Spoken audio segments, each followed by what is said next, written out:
Hi అందరికీ. ఈరోజు మనం చేయబోయే రెసిపీ ఏంటో తెలుసా అండి? ఉప్మా. ముందుగా మూగుడు పెట్టాను, అందులో సరిపడా ఆయిల్ వేసాను జీడిపప్పు వేపడానికి.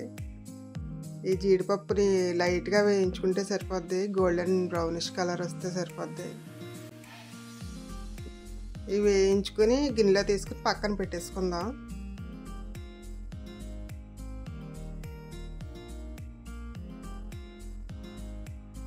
ఇప్పుడు ఇందులోనే మనం పోపులు వేసేసుకుందాం. కొద్దిగా ఆవాలు, శనగపప్పు, మినపప్పు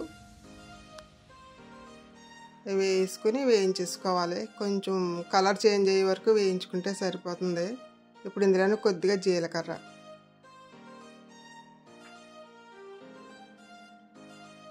అలాగే కొంచెం వేగిన తర్వాత కరివేపాకు,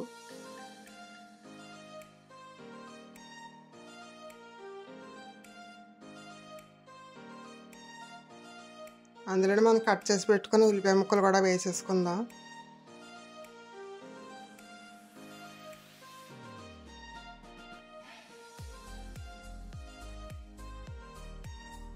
ఇప్పుడు కట్ చేసి పెట్టిన పచ్చిమిర్చి కూడా వేసేస్తున్నాను. అందులోనే చిన్న అల్లం ముక్క కట్ చేశాను, అవి కూడా వేసుకుని వేయించేసుకుందాం. ఈ ఉల్లిపాయలు కొంచెం కలర్ చేంజ్ అయ్యే వరకు వేయించుకుంటే సరిపోతుంది. ఇందులోనే కొద్దిగా సాల్ట్ వేస్తున్నాను.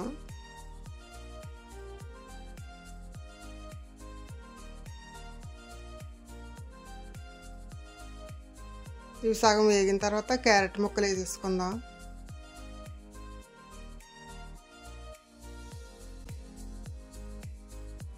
ఇందులోనే ఒక టమాటా కట్ చేశాను, అవి కూడా వేసుకుని వేయించుకుందాం.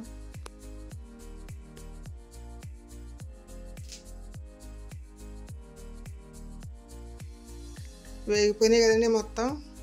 ఉప్మాకి సరిపడా వాటర్ కూడా వేసేసుకుందాం. ఇలా ఒకసారి కలబెట్టి మనం మూత పెట్టేసుకుందాం.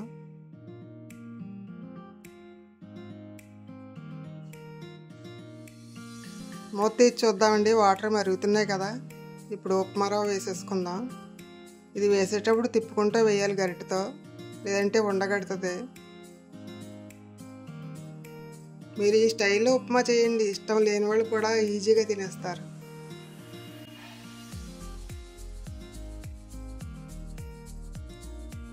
ఇలా 2-3 మినిట్స్ కలబెట్టుకుంటే సరిపోతుంది. లాస్ట్లో కొద్దిగా నెయ్యి వేస్తున్నానండి ఇందులో. ఈ నెయ్యి వేయడం వల్ల టేస్ట్ బాగుంటుంది ఉప్మా. ఒకసారి కలిపేసుకుని మనం స్టవ్ ఆపేసుకుందాం. ఇందులోనే కొద్దిగా జీడిపప్పు కూడా వేస్తున్నాను, ఇందాక మనం ఫ్రై చేసి పెట్టుకున్నాం కదా.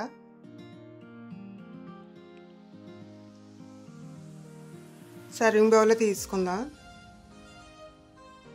చూసారా, ఎమ్మి టేస్టీ ఉప్మా. ఇష్టం లేని వాళ్ళు కూడా ఇలా చేయండి, తినేస్తారు.